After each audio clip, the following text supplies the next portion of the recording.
like to drive a 4C? Imagine having a passenger sat next to you, constantly trying to yank the steering wheel out of your hand. A bit like the mate.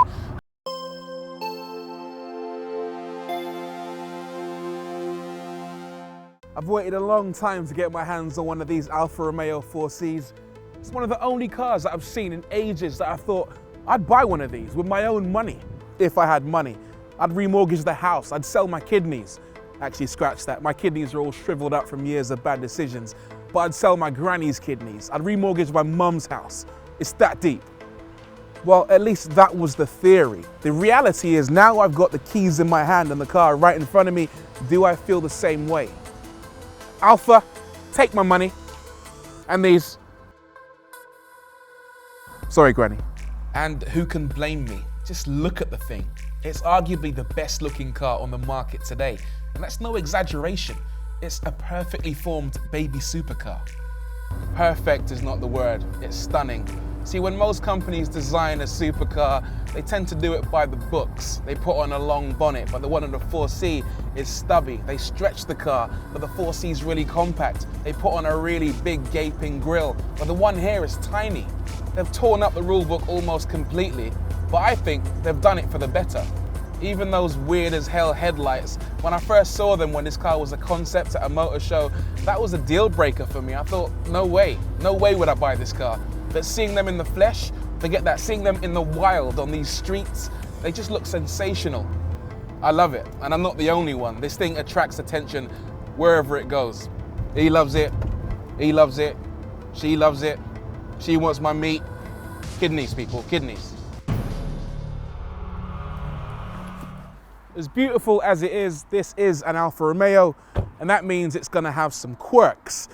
Let's discuss those, starting with the practicality.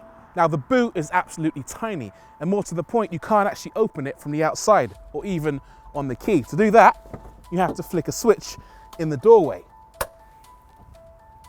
When you do manage to open it, you'll realize that it doesn't stay open by itself. So when it slips out of your hand, and it will because there's no handle, you'll have to then walk back around to the front and unlock the thing again. Now, there is a handle. Oh, sometimes it doesn't actually open. So back I go, pull it. Now, you see what I mean? You see what I mean? This is my third trip. I think what's happening is when I close the door, that locks that. Now, it's open. There is a handle for keeping the boot lid secure in the air, but the problem is when you come to unload your shopping, you'll realize that there's actually no way to easily close the thing. You'll kind of have to balance the boot with your head and lower yourself gently out the way. And God forbid if you forget anything inside, because you've got to do the whole damn thing again.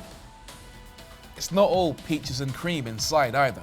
It's difficult to get in and out of, and when you're in, there's almost nowhere to keep your stuff. There are no door pockets, no glove box, just two shallow cup holders and a tiny compartment between the seats, big enough for life's essentials. It's worth pointing out that this stereo is a powered asteroid unit. It's actually got some clever features like apps, etc., but it sounds absolutely diabolical. Then, generally, there's just not a lot of space, especially on the passenger side, for anyone over 5'11". Plus, on top of all of that, the plastics in this car are just a little bit on the cheap side. Generally speaking, the inside just isn't anywhere near as special as the outside. And the big reason for that is the fact that Alfa's main priority is performance. More specifically, it's gone in pursuit of ultimate weight reduction. The 4C weighs just 925 kilos, less than a Ford Fiesta, just a couple of 100 kilos more than a Formula One car. The upshot? Outstanding performance. Let me show you what this car's all about. There are 3 driving modes accessible via Alfa's DNA selector switch on the center console. A is for all weather. You never want that. It's absolutely pants. It robs all the power. N is for natural. That's the mode you might want to let your granny drive in case she ever has to visit the hospital for some reason. And D is for dynamic. That's the mode you want to spend most of your time in. It sharpens up the throttle response, limits the traction control, and lets you play around with the car. but there's also a fourth mode. If I hold the switch forward for a few seconds, I'll get into race mode. The instrument panel turns yellow and that deactivates the ABS brakes and turns the traction control off completely. It's great for track work. You don't want to use it on the road, but it does have one funky little trick up its sleeve. Launch control. Let me show you how that works. Race mode, left foot on the brake, right paddle shifter selected for first gear.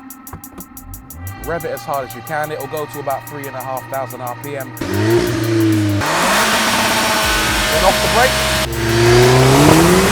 And that's launch control. 0 to 62 in 4.5 seconds on its way to 165 mile an hour top speed. What's unbelievable is that it's doing that with a 1.75 litre engine. There are cars out there with far bigger engines. The Porsche Boxster S has a 3.2 litre. Naturally aspirated, I know, but still, it still can't drag with the 4C. That's what weight saving gives you.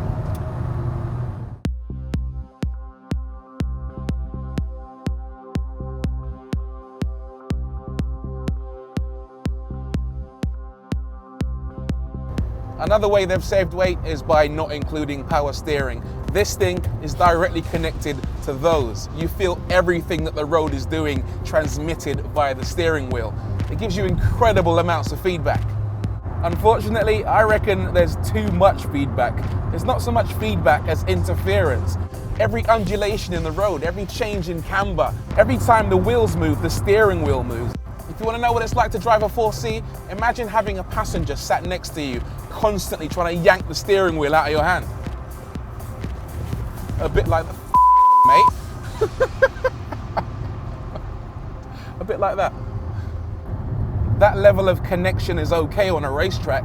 In fact, it's desirable. But on roads like these, well, a mistake where you get pulled offline can mean the difference between making it home alive or heading over there somewhere backwards through a hedge on fire. A car like the 4C might lend itself very well to a manual transmission, particularly where weight reduction is concerned. But Alfa has instead chosen to fit it with an auto-shifting dual clutch system with manual paddle selectors. And for the most part, these work well. It changes up rapidly and generally drops down into whatever gear you're asking for, as long as you're reasonably sensible. The problem is you've got to do a lot of up and down shifting to keep the engine on song. The 4C has quite a lot of turbo lag at low revs. Below 3,000 RPM, you get pretty much nothing. Once it hits 3,000, all hell breaks loose. But again, it runs out by about 5,000 RPM, so you've got to really keep it in that sweet spot between 3 and 5. That's not really a massive problem. Some people might actually like being asked to work that hard to keep the engine at its peak power and torque, but it does cause the odd problem from time to time. The handling is, for the most part, impressive. The car changes direction with alarming pace. The merest flick of the wheel left or right causes massive, fast reactions. The body stays perfectly flat too, and that carbon fiber chassis feels so rigid, you do get the feeling you're in something that isn't a million miles away from a race car. I'm not saying it's perfect though. The car can be a little bit tricky to get to grips with. One of the problems you have is understeer, i.e. when you try and go around a corner, instead of turning, the 4C can tend to plow straight on. When you try and correct it by adding power and the engine isn't in that sweet spot, then you get even more understeer because there's not enough power. And because of the turbo lag, when it kicks in, well, it kicks in properly, and then you can find yourself with a lot of oversteer. Driving this car is not easy. To drive it, you've really got to man up, hold on tight to the wheel, pray for dear life, and drive like your life depends on it. Because it kind of does.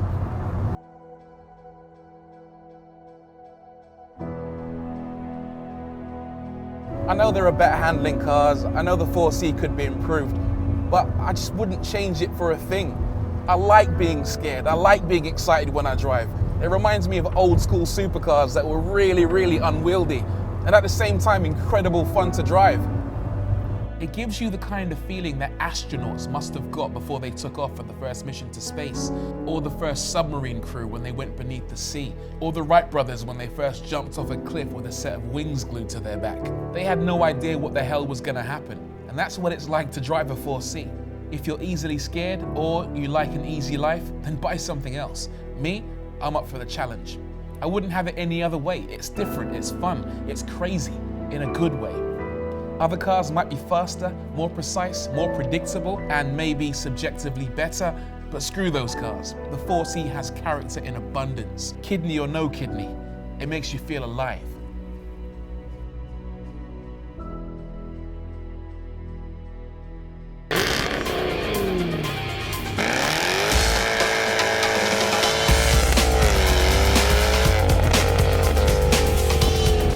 There are a lot of great noises in the world.